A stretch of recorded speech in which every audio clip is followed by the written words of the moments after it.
Assalamualaikum dear students, this is Miss Uruj Javed from the Smart School Sayyid Ahmad Khan campuses and Gulistane Johar campus. Today we are going to start chapter number 2, chemical combination.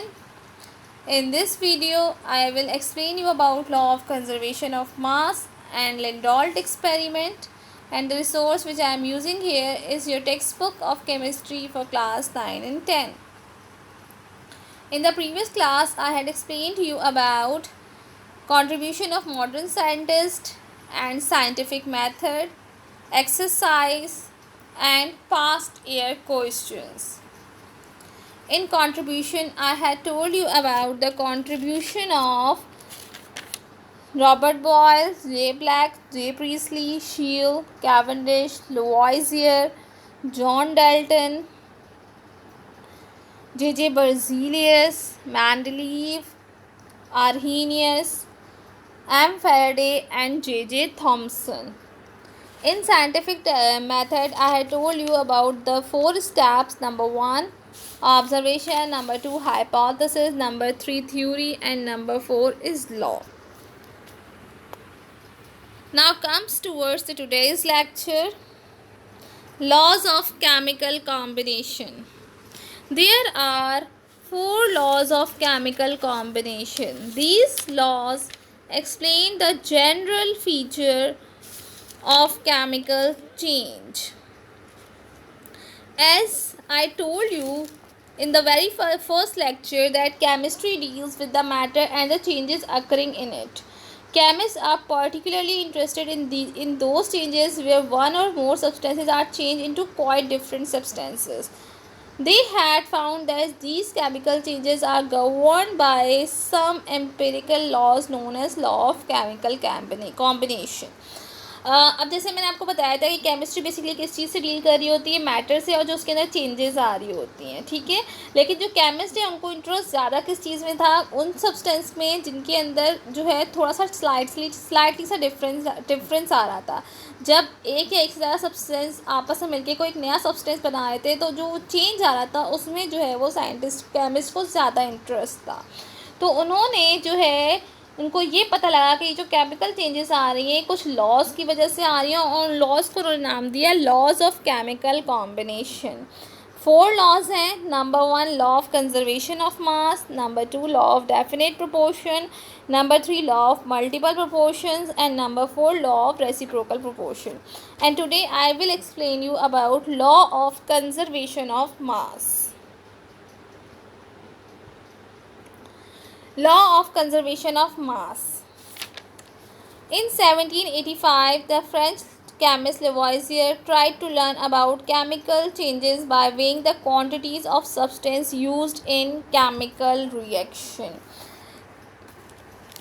1785 में एक French chemist था लुवाइजर जिसका नाम था, ठीक है. उसने क्या किया, उसने कोशिश करी कि जो केमिकल चेंजेस हो रही होती हैं वो किस तरह से हो रही होती है, किस तरह उसने इसको जो है लर्न करने की कोशिश की कि सब्सटेंस की जो क्वांटिटी है जो केमिकल रिएक्शन के अंदर यूज़ हो रही है उनको वे करके उसने जो है वो कोशिश करी कि चेंजेस किस तरह से हो रही है पता लगाने की कोशिश करी.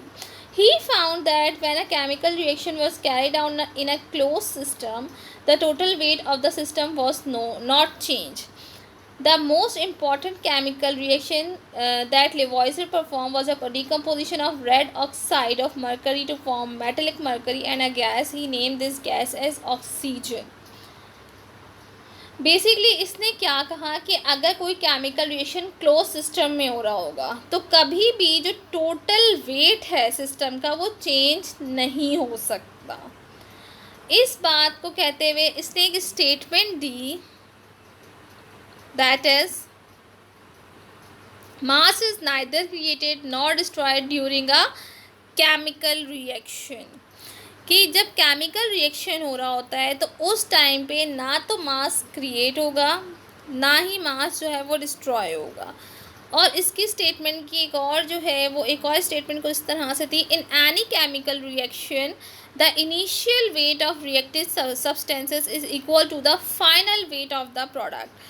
इसने एक बात और, यानी अपने स्टेटमेंट को उसने एक और तरीके से ये भी कहा, या आप दूसरे वर्ड्स में ये भी कह सकते हैं, किसी भी केमिकल रिएक्शन के अंदर जब एक केमिकल रिएक्शन हो रहा होता है तो रिएक्शन होने से पहले जो आप चीज़ लिखते हैं वो रिएक्टेंट कहलाती है, और आफ्टर रिएक्शन जो चीज़ बनती है वो प्रोडक्ट कहलाती है।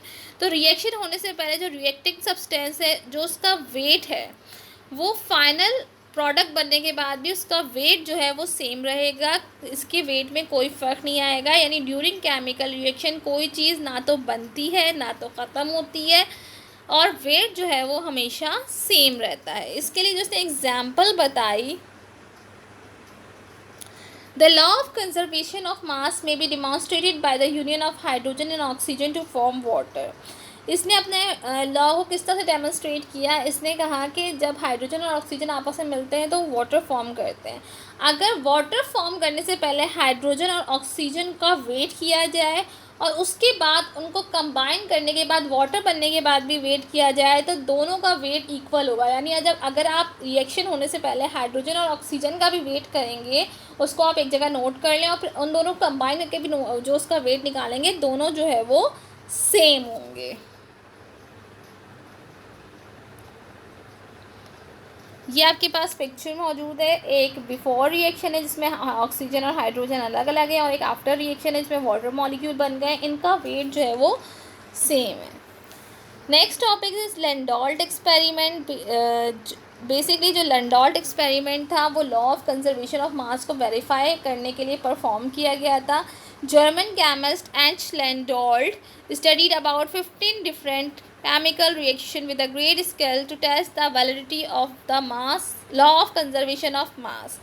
जर्मन केमिस्ट था एच लैंडोल्ट, उसने तकरीबन कोई 15 डिफरेंट केमिकल रिएक्शन किए किस चीज़ को टेस्ट करने के लिए, law of conservation of mass को टेस्ट करने के लिए। बेसिकली इसने किया क्या था, ही टुक H-shaped tube and filled the two limbs A and B with silver nitrate in limb A and hydrochloric acid in limb B.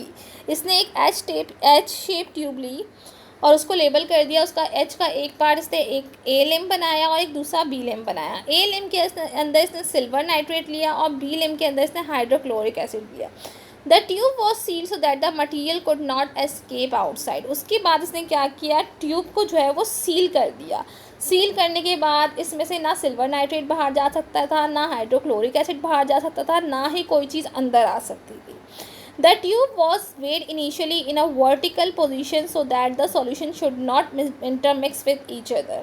पहले इसने क्या किया, उस ट्यूब का वेट किया वर्टिकल पोजीशन में, ताकि इसके अंदर जो उसने चीज़ें डाली हैं सिल्वर नाइट्रेट और जो HCl डाला है वो आपस में मिक्स ना हो सके।